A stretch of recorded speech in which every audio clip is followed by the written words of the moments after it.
ఏమనంటే red book తీస్తాడట ఈ లోకేష్ గాడు. ఒరేయ్, నా బుక్ నేను తీశానంటే నువ్వే ఉండవు, మీ బాబు ఉండడు. నా పవర్లు నేను వాడానంటే మీ బాబుని కనుక్కో. నువ్వు తీసే బుక్ ఏంటి? నువ్వు ఎంతమంది మీద దాడులు చేస్తున్నావు? నిన్ను జైల్లో పెట్టి తీరుతా. నీ బాబు జైలుకి వెళ్తాడని చెప్పా. ఏం వాగుతున్నావు? ఒళ్ళు దగ్గర పెట్టుకో. ఇంకొక వైసీపీ నాయకుడు, ఏ రాజకీయ నాయకుడినైనా నువ్వు టచ్ చేసావా, మీ బాబుని జైల్లో పెడతా, నిన్ను జీరో చేస్తా. అధికారం ఉందని పిచ్చోళ్ళకు బిహేవ్ చేయొద్దు. Be careful. నువ్వెంతరా? రాజశేఖర రెడ్డి గోరు తీయడానికి సరిపోడు. మీ నాన్న రాజశేఖర రెడ్డి ముందు భయపడేవాడు. రాజశేఖర రెడ్డి హాని చేయకుండా నేను కాపాడా. మీ నాన్న నా శిష్యుడు, 22 సంవత్సరాల దీవెనలు. నా స్పిరిచువల్ పవర్ వాడేనా? వాడు ట్రంప్ అయినా దిక్కులేదు, బైడెన్ అయినా దిక్కులేదు, మోదీ అయినా దిక్కులేదు. జగన్మోహన్ రెడ్డి ఎప్పుడు నా మీద కేసులు పెట్టలా. జగన్మోహన్ రెడ్డి నన్ను కలిసి ఉంటే బాగున్ను, కలవలా. ఇప్పటికైనా ఆయన నేను పిలిస్తే వెళ్తాను. ఆయన్ని నేను పిలుస్తున్నాను.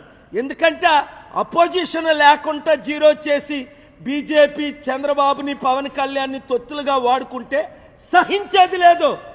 అవినీతి జరిగింది. 5 లక్షల ఓట్లు టీడీపీ బీజేపీకి పడిపోయా, 500 పడలే. ఆ ఓట్లు ఎక్కడెళ్ళాయి? ఇక్కడ 4-5 లక్షల ఓట్లు ఎవరికేశారు? బొత్సకు పడలేదు, ఝాన్సీకి.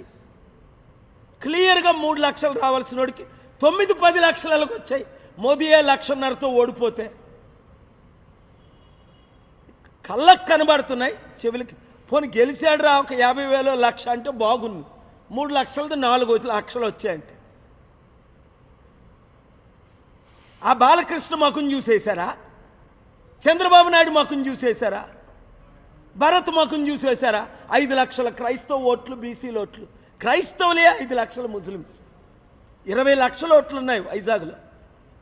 నేను వెళ్ళిపోతాను, నన్ను పంపేద్దాం, నన్ను రెచ్చగొట్టారు, తేల్చుకుంటాం ప్రతి ఒక్కరితోని.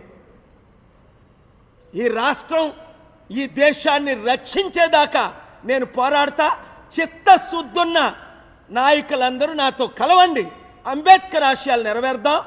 ఈ ప్యాకేజ్ స్టార్లైన ఈ పవన్ కళ్యాణ్ని, ఈ చిరంజీవిని, వీళ్ళందరినీ మర్చిపోదాం. ఈ శర్మిలాని మర్చిపోయి ప్రజాస్వామ్యాన్ని కాపాడదాం, ప్రజల్ని గెలిపిద్దాం. జగన్మోహన్ రెడ్డికి బీజేపీ